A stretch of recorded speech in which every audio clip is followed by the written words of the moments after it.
is in our practice it is ketamine. Patients tolerate it very well, even with the cardiovascular aspect also we don't see hypotension quite often with that. But ketamine is a favored drug for us. Occasionally thiopentol, benzodiazepines or midazolam and lorazepam, opioids, morphine, fentanyl, and when they are close to coming off, then we think about remifentanil, preferably when they are on fentanyl. And the use of clonidine as well as dexmedetomidine, that is also increasing. In United Kingdom we don't use a lot of dexmedetomidine, but now we are starting to use it. I understand in US, Canada and also in India we have been using lot of dexmedetomidine. Others are inhalation analgesics, anesthetics like sevoflurane and phenothiazine, haloperidol, etc. They are rarely used. Oral medications are chloral hydrate, alimemazine or trimeprazine, clonidine and diazepam.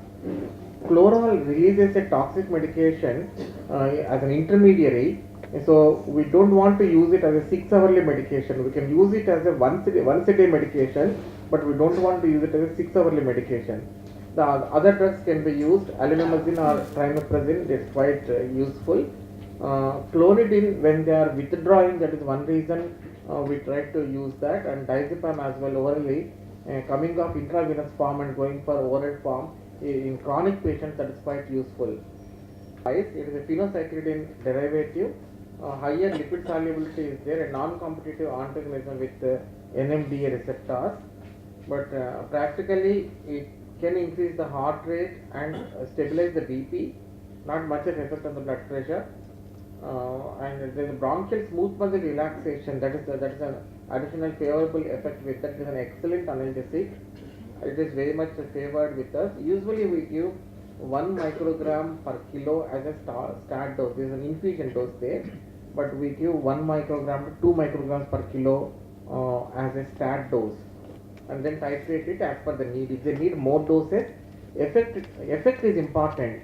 It's not the dose of the medication as such. You have to titrate it to the effect. If you are not able to achieve with that, maybe you need to combine little bit of fentanyl with that, with a as a start dose.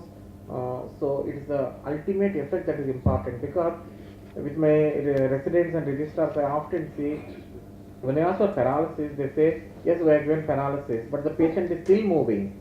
They haven't got the effect of the paralysis. You may have to give a bolus and then continue them on infusion if needed, but it is getting the effect, that is the most important thing. You have to titrate it up to. Thiopentol is another drug which can be used occasionally.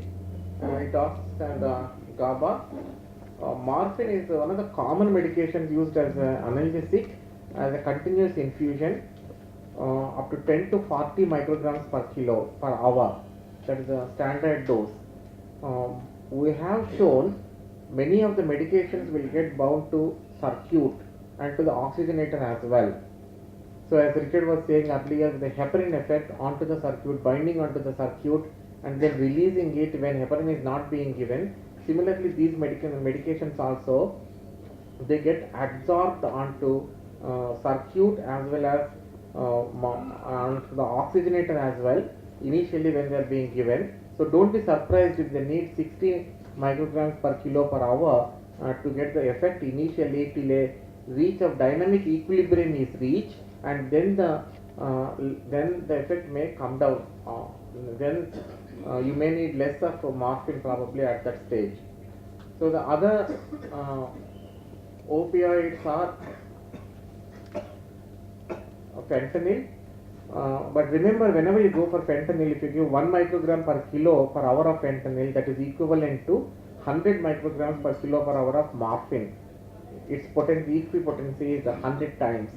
So just think it in your background. If the patient needs fentanyl, yes they do, but think that you are giving a higher dose of equivalent morphine for these patients, and treat accordingly.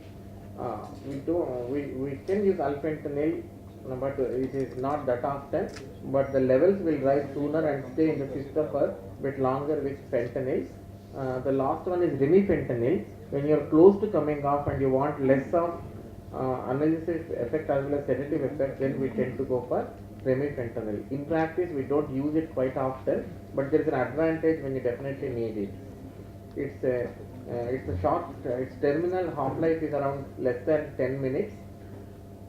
Unwanted side effects of opioids are vasodilatation, confusion, respiratory depression, and gut motility problems also. The other common medication is midazolam as a benzodiazepine.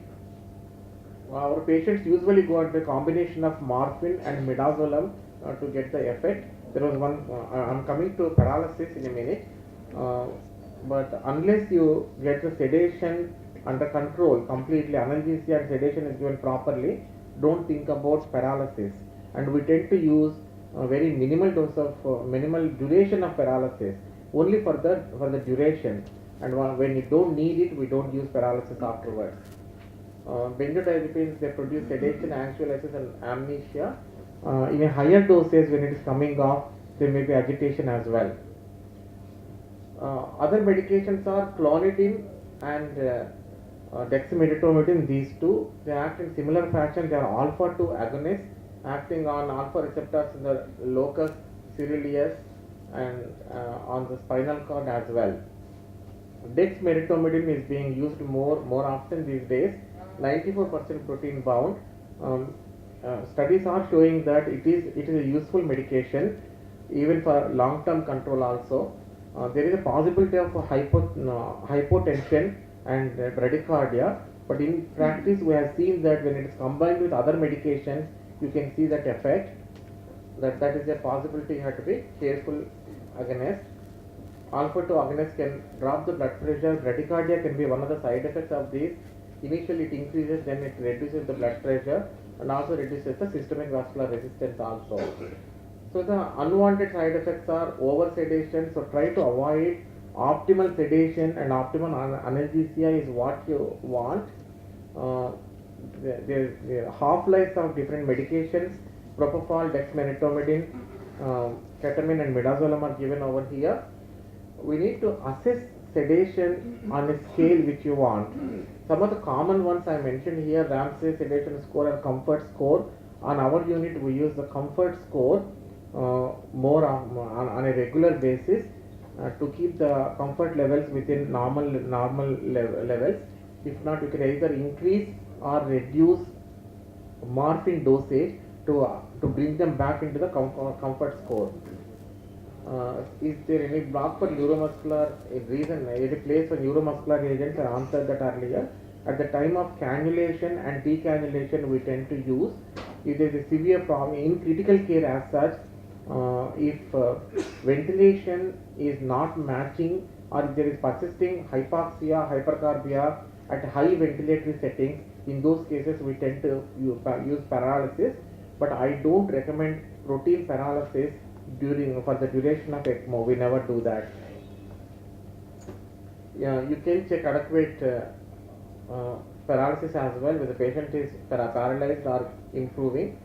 These are effects of under sedation and over sedation. Management of the pain by facial expressions is another way we can monitor that. On a scale of 0 to 10, we can ask the patients if they can communicate with you at what level do they place their pain. Analgesics and non-steroidal anti-inflammatory medications, they could be used for pain control, but usually we tend to go for paracetamol and not other than that because of the problems with the platelets we tend to face. Sedative agents and continuous diazepam infusion is midazolam infusion is the commonest one we use. Occasionally lorazepam infusion as well, because lorazepam is longer lasting compared to diazepam. Elimination has to be watched further carefully with renal failure and in liver failure in cases of cirrhosis as well. This is a very important step. Every day prior to rounds we stop sedation and assess how the patient wakes up. So once you see patients starting moving and waking up, then reintroduce analgesia and sedation at that level. So that avoids the cumulative accumulation within the system. This is very, very important. Transition of sedatives, think ahead to prior extubation or when you are coming off at that time. So we tend to wean sedatives and analgesics close to that time. I mentioned about adsorption onto circuit as well as oxygenator. This is not only the problem with sedative medications or analgesics. Any drug that goes onto circuit can get adsorbed onto that. This applies to intravenous antibiotic medications as well. These days we don't face those many problems with adsorption because the circuit length has been cut down with the advancement, as Richard said earlier, ECMO phase 2 now. The circuits are getting smaller, oxygenators are getting better as well. So with these changes, though there are adsorption effects, they are not very proficient as they used to be before. In summary, assess the patient frequently for levels of analgesia and sedation. Aim for optimal analgesia and sedation.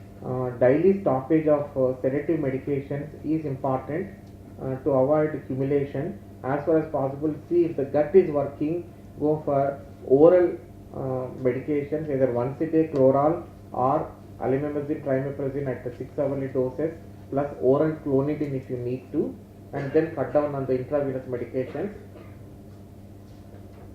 Tolerance may develop and high doses may be necessary at times, and there are added problems from the circuit binding as well.